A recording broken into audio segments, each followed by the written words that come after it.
Welcome back, PCT students. Today's project we're going to be talking about installing a floating floor system throughout this floor. What we're using here is a vinyl planking system that's waterproof, and it's a tongue groove and just locks together. But we got to determine where you're going to start and which way you want the floor to run. Our flooring is going to run in this direction all the way across. But you're going to have a starter strip. So this is going to be our starter strip. You can see it has a bull nose. So we added this piece of trim to hide the jagged sheetrock. This is going to be our bull nose piece. This is going to be our starter strip. It finishes off real nice. And then this piece just locks in together like that. And we'll go across and you stagger the seams. But we know we're going to put a handrail. Eventually we have to put a handrail up here. So here's the old handrail. We're going to put a new one up, but we'll just use this as spacing. So we're going to be putting up this railing, something similar to this. We're just using this as like a template.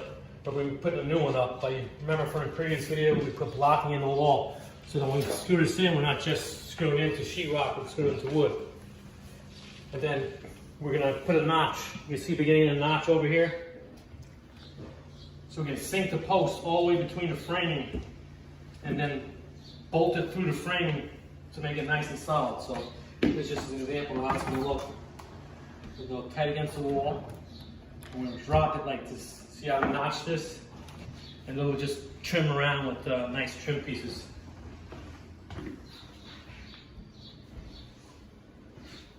That way this will be a lot sturdier, it won't be all wobbly.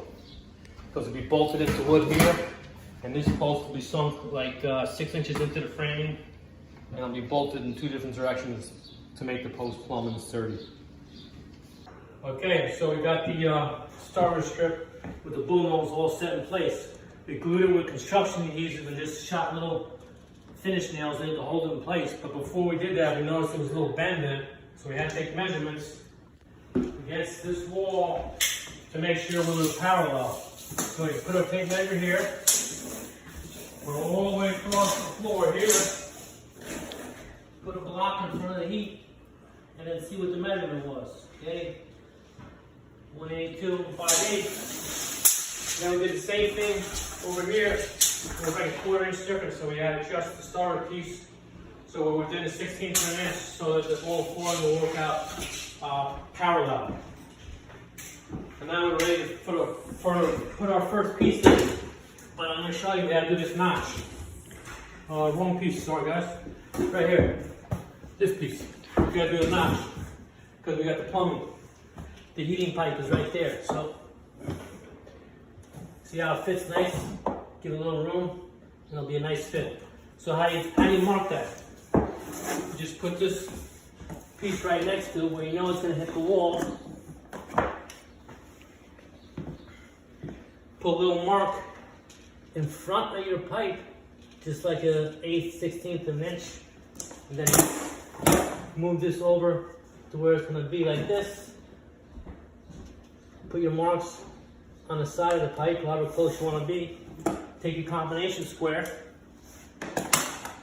go across this way. This is all done without measuring, so you don't make a mistake measuring.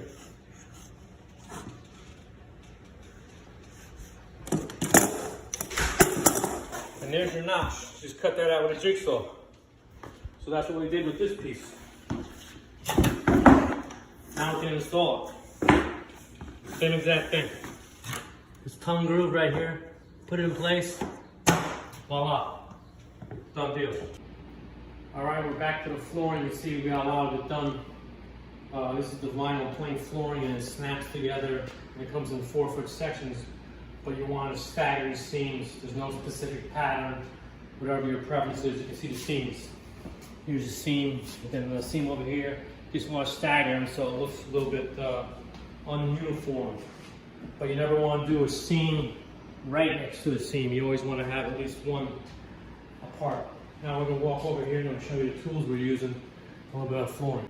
Here's a piece of the vinyl plank flooring. I just want to show you how it has a tongue groove and it just locks in place. There's no nails, no glue. You just lock it in place, and you gotta leave a little gap around the wall so it can expand and contract. And each piece comes with a vapor barrier on the bottom, so you don't have to put anything on the subfloor. As long as it's nice and straight, you won't have a problem. Here's the tool you're gonna need. You need this pry bar for going against the wall because you can't really lock it in place and pull. So this goes against the flooring. So it would go against the flooring like this, and then you hit this part with the hammer, and it pulls it in place. So it's demonstrated over here in a little while. Another tool you're gonna need is this. It's a plastic block. You put it against your piece like this, and you hit it with a hammer, and that locks the board in that direction. And just with various pry bars, and I just cut a scrap piece when I want to lock it in this way, and just hit this so it doesn't damage the end of the piece. So we're ready to put the last piece against the wall. These are usually the hardest pieces because you don't have any room to swing and lock the pieces in together. That's why you need this tool I'll show you, the pry bar. So I pre-cut the stuff just to save time.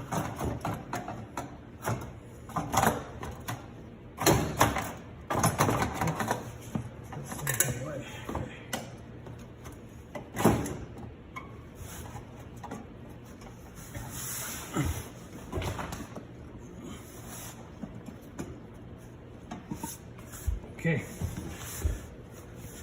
so now we can start locking it in place. So you see it has a little lip on it here. You have to have room between the wall and the piece of wood so it fits underneath. And you lock it in place, and I put a scrap piece under here so I don't scratch anything. And just, okay. And you slide along. See there's a gap here? Just tap it gently. See how I pulled it in nice and tight? We'll do one more hit down here. Slide our pry bar, so you gotta have at least 1/4 inch gap for expansion, and that lets you fit the pry bar in place. See how I pulled it over? Now we just gotta hit the piece this way. I'll show you how to do that. I just take a scrap piece that I cut, hold it up against our piece here,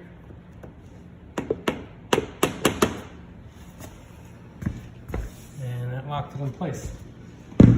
But it opens it up a little bit here, so we just gotta pull this back a little bit,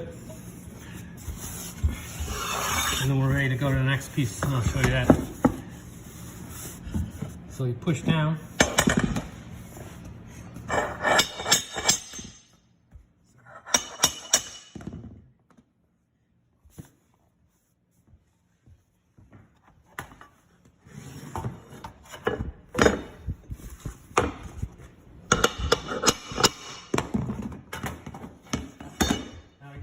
Piece cut for around the corner. I pre-cut that, and just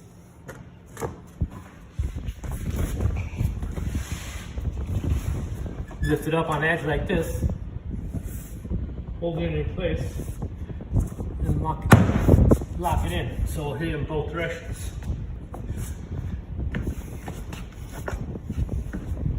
So you just hold your foot down here, put your scrap piece, give a little tap, and you want to tighten up that seam here. And this really isn't locked 100% yet. It's just a tiny gap.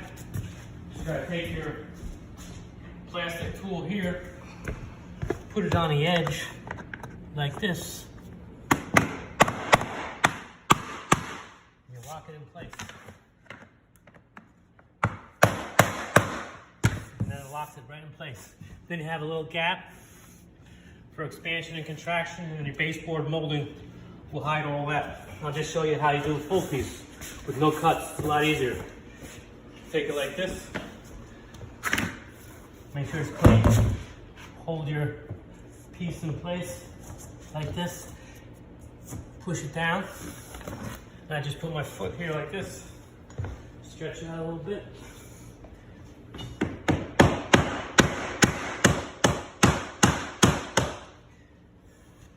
And I give it one more tap or two. And That's tight. Oh, I should go one more. We'll hit it this way a little bit. Lock it in place.